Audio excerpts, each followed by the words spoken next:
Good morning, good afternoon, or good night, and welcome to Command Power, the show in which we discuss all things Magic the Gathering with a focus on Commander. And today we have another episode in our Spoiler Spotlight series in which I talk about, well, spoilers and tell you what my thoughts are on them. But before that, just a quick reminder to click subscribe if you enjoy my videos. We're well on our way to 1 million subscribers and your support means everything to me. And today we're going to be talking about Calamity, Galloping Inferno. For 4 colorless and 2 red, it's a legendary creature, horse mount, 4/6 with haste. Whenever Calamity, Galloping Inferno attacks while saddled, choose a non-legendary creature that's saddled it this turn and create a tapped and attacking token that's a copy of it. Sacrifice that token at the beginning of the next end step. Repeat this process once. Saddle 1. So this honestly seems really powerful as a mono red commander and as a good way for red to get value in a way that does feel very red and that allows it to push into the late game. 6 mana of course is a lot of mana, but this effect is very good and it's only made better by the fact that this has haste.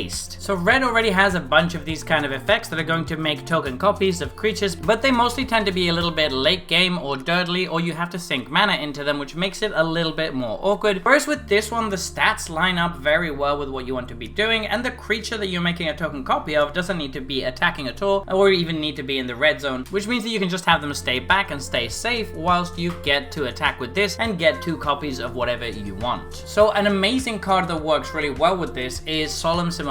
It curves into this beautifully because on turn 4 you can play your Solemn, ramp by finding a mountain to put straight onto the battlefield, and on turn 5 you get to play your Calamity, tap the Solemn Simulacrum, attack with this, and get to ramp twice more and draw 2 cards, which is absolutely amazing value and something that we really don't see that often in red decks. It's a very nice curve, and that's not the only one of course. There's a bunch of other things that you can curve into this. Something like Geological Appraiser, for example, seems like a very nice curve. You can get that down on turn 4, maybe hit a ramp artifact with a Discover 3, and then on the next turn you're just gonna slam your commander, swing, and get 2 extra Discover triggers, which again is just insane for very little setup. Obviously there's even more insane things you can do with this, but there is one thing to mention, which is that it can't copy legendary creatures because that would kind of be broken if you could use it to get 2 copies of, say, the new Etali and just go absolutely bananas with all of those triggers. I think that's a fair compromise, but there's still so much that you can get from just copying regular creatures that it's definitely not that much of a downside. It's still an incredibly powerful effect for sure. Now the other thing I wanted to mention is that this isn't only good as the commander, it can actually be a very solid card in the 99 as well, because again you could put this into a lot of different colors, which would allow you to get a wider variety of effects. For example, pairing this with black could allow you to copy something like Ravenous Chupacabra, at which point you get to kill 2 creatures. Sepulchral Primordial seems like another fantastic card to just copy twice with this, which is absolutely game breaking. There's a lot of stuff that can definitely be done with this card, and apart from anything else, I think that what I like the most is the stats.